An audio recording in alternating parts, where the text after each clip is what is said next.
Hey guys, it's Faizi Iman. Welcome back to my channel. So I just wanted to do a 5-month update on this wig that I've been wearing. It's from MyFirstWig.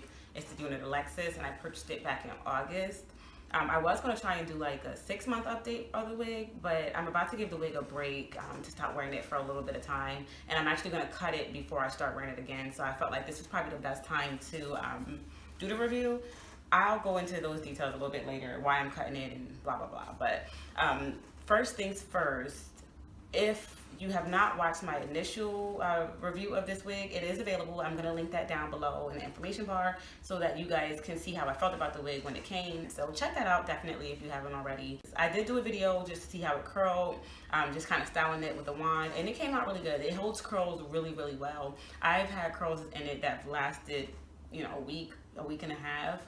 I don't wear it curled that often because I just like straight hair. Like I got the wig itself because I wanted it straight. It's the yaki texture. They had silky and then this option. I went with this option just because I've got natural hair. I like more texture in my hair. It's not to be mistaken with like kinky straight hair or kinky curly hair. It's not big, it's not bushy, it's not coarse. It just is a little bit more textured. I don't know if you guys can tell that it's textured, but just in case, let's just go ahead and get into how I feel about the wig. So in the initial video, I didn't have very many negative things to say. I think I mentioned that it was shedding a bit. I said at the time that I wasn't sure if it was because I had tweezed the hairline or if it was just the hair itself that was shedding. Turns out it was because I tweezed the hairline, just brushing it and combing it for daily styling. All of the hair that was shedding or that needed to shed was gone. I do not receive shedding now. As a matter of fact, when I do wash the hair and I'm brushing through it, sometimes I'll get 3 or 4 strands, but it's only when I'm washing it and like brushing it, just on everyday brushing or rubbing my hands through, I don't get any shedding. During that video, I think that I said that I was gonna try and deep condition it once a week. I ended up being lazy because in true Fi fashion, I'm lazy as fuck. So I was not deep conditioning it every week like I said I was. I would deep condition it every week as long as I was wearing a wig consistently. For the most part, I wore the wig about 5 days a week, but actually towards the last couple weeks, maybe from like the end of November up until now, I was preparing to move. We were packing, we were like apartment shopping. It was just like all this stuff going on where I wasn't putting as much effort into myself as I normally do, and I left it sitting in my closet. I had actually curled it the last time that I worn it before I left it sitting around. I had curled it, put some like mousse or hairspray in it for hold, and when I took it off the night that I came in the house, I just threw it in the closet. I didn't do anything to it. I didn't brush it out. I didn't do anything. Like it literally just sat in my closet. So when I went to start wearing it again, it felt a little bit dry and crispy and hard because it had so much mousse or hairspray, whatever it is that I had used, had been sitting in the hair for so long. So I was really nervous. Like I don't think that this hair is going to bounce back from this because it felt bad. But I deep conditioned it. I used Shea Moisture. One moment, I'm going to get it. This conditioner by Shea Moisture, it's the restorative conditioner for dry, damaged hair. What I did was just, I deep conditioned it with the coconut oil mixed in, some olive oil, and a little bit of like hot water. I steamed it, I like put it over a hot pot of water and just like let the heat really set in. And I let it sit for about 36 hours. When I washed it out, it was back to normal. It's silky like it was when I first got it, so no troubles there. But moving on from those things, I hate the wig size of this unit. The cap itself is just so big. So I think that I said earlier in this video, I'm not sure, that I got the smallest size cap. It was either a size small or like a size 1. And when I first got the wig, it was too big, and I knew it was too big, and I said that in my initial video, that it comes with adjustable straps, it comes with combs, they give you an elastic hairband. I had only at the time used the adjustable straps that comes with it. They're like bra straps, but I had only used those at the time to adjust the wig. But the size of it, if you don't adjust it as small as it can go, for me anyway, or anyone with my size head, or what I would call an average size head, then it will lift up in the front. It's really big. I still adjust it to as small as it can possibly go using the adjustable straps.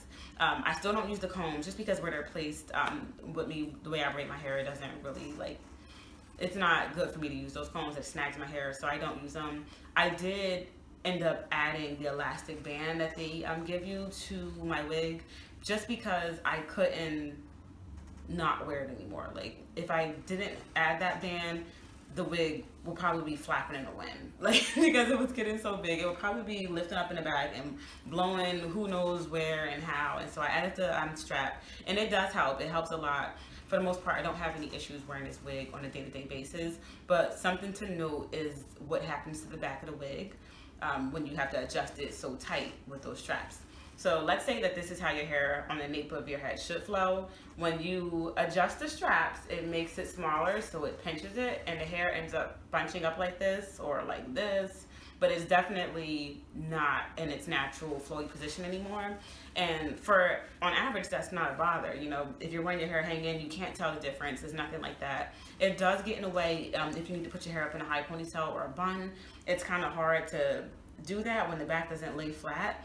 But it has cat fights. It has little baby cat fights. Like just that friction along the hair and the fact that it's bunched up makes it tangle. And I can, granted, go through it with my fingers and like detangle it. It's not something that I have to like get a brush and, you know, really brush through. If I'm out in public or at dinner or something, I don't have to pull the brush out to fix it. But it's just annoying that I have to be conscious of it. And it's simply because of the construction of the cap. If it was for the hair alone, I know that the hair would not tangle. I know that it would not mat up because the hair doesn't do that. The hair 5 months later is still flowing like it did when I first got it. So what I end up doing is I always deep condition it and focus really heavily right there with the conditioner and the oil. I always make sure that when I'm flat ironing the hair, I flat iron it in the smallest sections possible in the back. But doing that does help it. But the fact that the hair is getting drier because it's getting older, and the fact that it's bunched up because of the cap size does make it tangle in the back. It's definitely not something that would stop me from buying this wig again. I would totally buy this wig again, and I would recommend it to people, but you have to be conscious of that. If you're the type to wear a ponytail every day up high or a bun up high every day, it might not work for you. If you're not the type that can tolerate a little bit of tangling in the back, then it's not for you. But for the average wig wearer, or even people who like are wig gurus, I think that they would be okay with this wig. It is annoying that the size is like that, but it's definitely not like anything that makes you say I'm never getting it again. So I would totally buy this wig again. I love it simply for the hair alone. Like the fact that I can still do this 5 months later, if it's gonna be dry, if it's gonna be tangly, if it's gonna be like nasty, if it's not gonna hold up, you can tell by 2 months. By 2 months, the hair was still acting brand new. By 3 months, it was starting to get a little bit dry. Nothing that deep conditioning and oiling doesn't fix. 5 months, almost 6 months later, I still love this hair, and I still totally will recommend it, but you should be conscious of the cap size and how it could affect you on your day-to-day styling. I'm gonna cut the hair just because, just like with normal hair, over time, just brushing it and whatnot, the ends start to just not look as full as they did. I don't notice the shedding, if it's happening, when it's happening, how it's happening. I don't notice it, but I can see it when I first wash the hair, at the ends just are not as full as they used to be. Besides, I'm just kind of tired of wearing it so long. I did add layers in it already. Like the shortest layers are like here, they're about chest length, like the top of my chest. I added the layers in just because I got tired of the hair hanging long, drab, and flat. I added some layers in just to give it movement, and I did take a few, like maybe an inch or two off the bottom. So I'm gonna cut it to be booby length. I'm gonna cut it this short, blunt ends. I don't know, I just really like that length. It's actually the length that I normally get on my weaves, and my wigs, but I just wanted this one long. So I got the 22 inches. It makes it a little bit more versatile because you can pick and choose how to cut it. When you start off with it short, you kind of have to deal with it being short and shorter and shorter and shorter. So I got it long for that reason, but I'm definitely ready for the length to go. I'm just tired of it. Spring's gonna be coming, and that's probably when I'm gonna pull this wig out again. And I just feel like something with a little more motion, a little more movement, just, you know, something that says it's spring, it's a new season, I'm ready to slay. So I'm gonna do that. But thank you guys for joining me, and see you next time.